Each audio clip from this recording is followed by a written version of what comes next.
Good morning everyone, and thanks for joining me. I hope you're all keeping safe and well. I've decided to set off early rather than later, so I'm just getting myself ready now. But I think I'll have a short cruising day. It will just be going through the Buckby Flight and that will be it.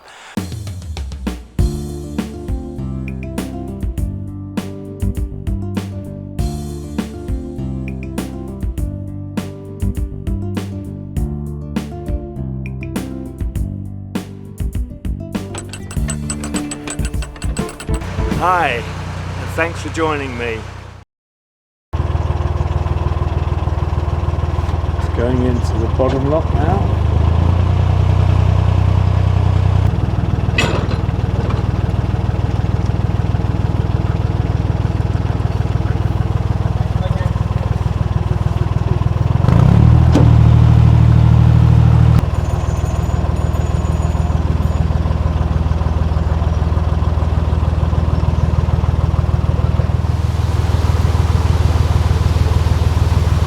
Glasses off. Not that it's going to make a lot of difference.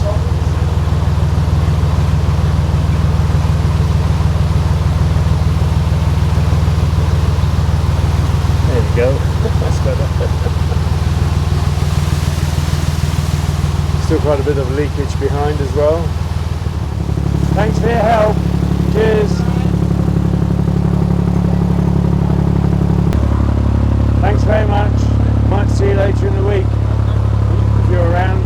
Not quite sure what day it'll be, but a few days time I'll be back.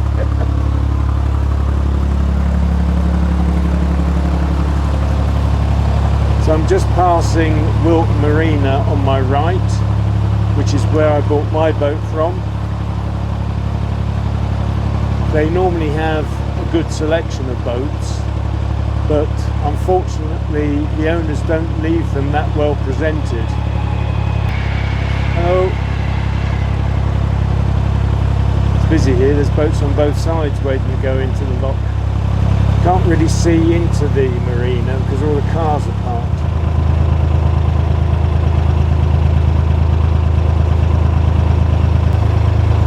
It's a beautiful painted boat here, look. Isn't that nice? Looks newly done. So this is an interesting position here because on my left we have the M1 motorway and on my right we have the railway. The motorway is quite busy at the moment.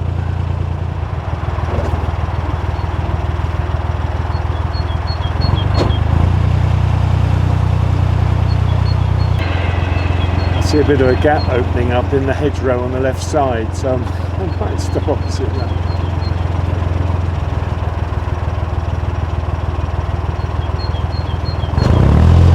Right, I'm going to jump off. Get my rope together. Mooring line, I should say.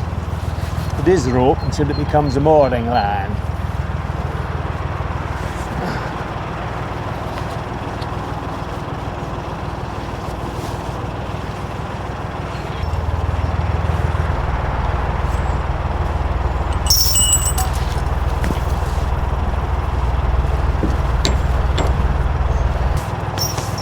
Thank you again.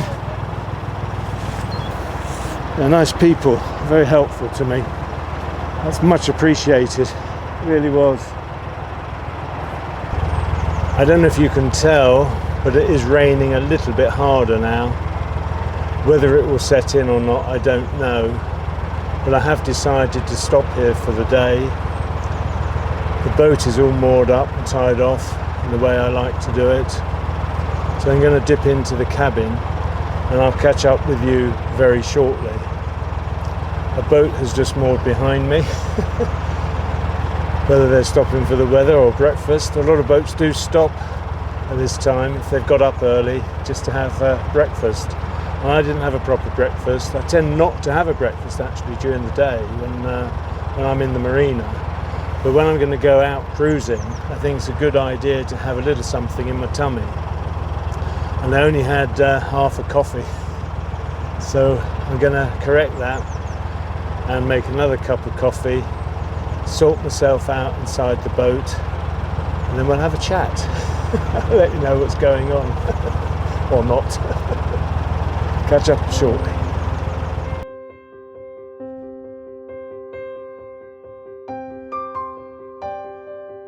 These aerial shots were taken on my return journey.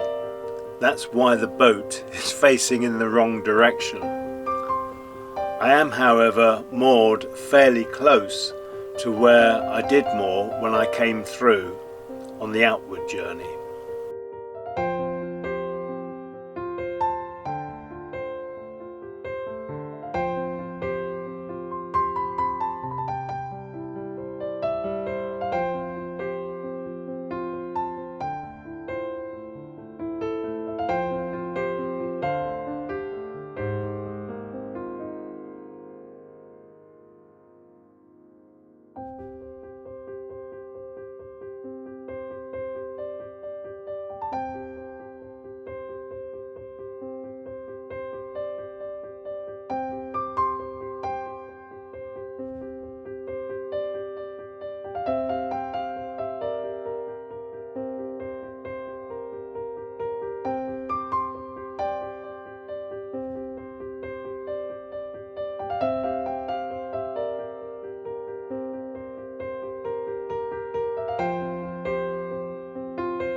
This kettle doesn't always whistle now. It's because this has become loose.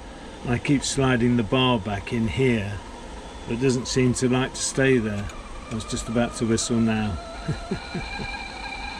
That's excellent.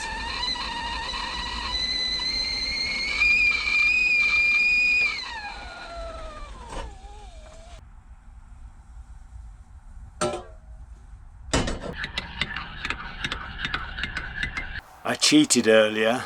I said I'd talk to you shortly. Well, I think an hour and a half has gone by.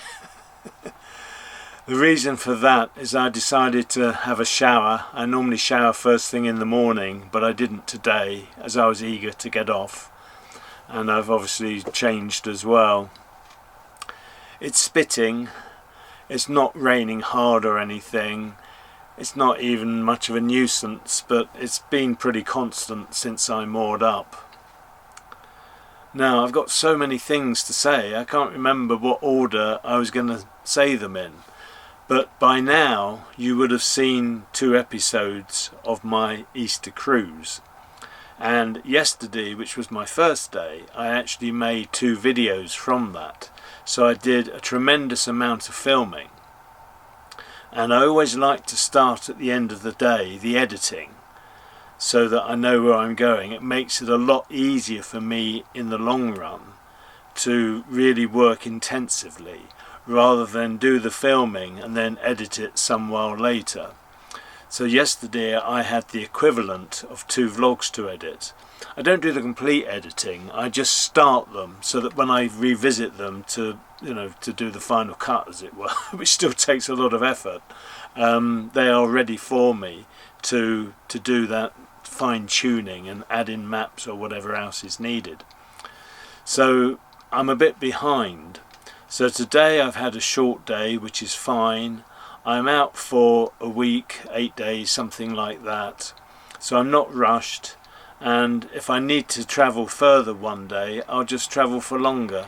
So it shouldn't really be a problem. So later on I will do a bit more editing.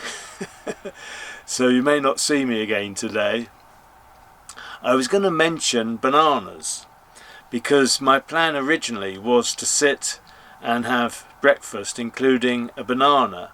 And last time I mentioned bananas, I was talking about the problems with them ripening so quickly. And although I wasn't seeking any advice or guidance on how to preserve their life, I did get a lot of advice from you, so thank you very much for all the comments They were very varied, and some were at odds with each other. Some people said put them in the fridge, some people said put them in the freezer, some people said don't put them in the fridge, some people said separate them, wrap either aluminium foil around them or cling film. Some people said you can get a special gizmo that goes over the end of the bunch. Lots of different ideas were put forward, so thank you very much for those. The ideas that suited me, I think, better were the ones a couple of people actually said, why don't you just buy some yellow bananas that are ripe and nearly ready to eat and some green bananas? And my response, well, that's fine if you can get them. Now, before I came out cruising just a few days ago, I went to a well-known leading supermarket to buy some bananas, and these are they. These are fair trade bananas. I've taken the wrapping off of them. But when I went into the store, this is what I found. Now, if you look closely, you won't see any green bananas. They're all yellow and ripening quite fast, I would say. And this is the problem. You can't just go in and buy yellow and green bananas. Sometimes maybe you can, but I couldn't on that occasion. On another occasion, in a different store, the bananas were all green. I've also been at the locks recently, volunteering, and sometimes when I work the locks, we get little gifts. It might just be a cup of tea or a piece of cake or a tin of drink. The other day I was given a bottle of cider for me. This is from the Napton cidery. I'm not generally a cider drinker, but it was given to me and I thought, yes, I'll give it a go. Napton cidery, I've not heard of. I'm not familiar with these sort of microbreweries and that sort of thing, but it's very nice to be given that. But a couple of weeks previous, I'd been given these. Hope I've got them up the right way. These are produced by Croc's The Vinyl Cut, who has a website at crocatlive.co.uk, and they're upcycled records which have been cut out into different shapes. And the guy that gave them to me was so proud. He said, these are number one, these are the first ones of this sort of new edition that he's made, and he's signed them in the corner. I don't know if you can see that. But it says, written on it, it says Croc 2023 and first. I don't know if that's visible or not. But isn't that such a kind thought to give someone a gift of this nature? And that happens so rarely. Sometimes people leave donations, and the donations go towards flowers and herbs and things, doing up the locks, which is very handy. But the volunteers do appreciate a little gift, and it tends to be the sole boaters on the whole that perhaps gives gifts, or many of them actually don't. But it is nice to be appreciated. All the volunteers give their times totally voluntarily. There's no payment or anything like that. We can claim fuel expenses, but apart from that, no payment is made. And it's lovely that people do think of us as they're passing through. So I'm going to leave it there for now. It is gone lunchtime. It's coming up to 1:45 now. I said I'd been an hour and a half or so since I moored up, which was sort of 11:45, 12 o'clock. So I've got my coffee. I haven't shown you that. I normally start by drinking the coffee, don't I? I'll have a sip now, actually. So I'm going to finish my... I've only got one cheese top roll left, so I'm going to eat that now. I'm going to wish you well. Whether I'll be in touch later, I don't know. This is my view of the motorway through the hedge. It's actually very doubtful that I would do much more filming today. So I'm going to thank you all for watching. Hope you're all keeping safe and well, looking after yourselves, your friends and relatives. Until next time, take the utmost care. Bye. Bye for now. Take care, everyone.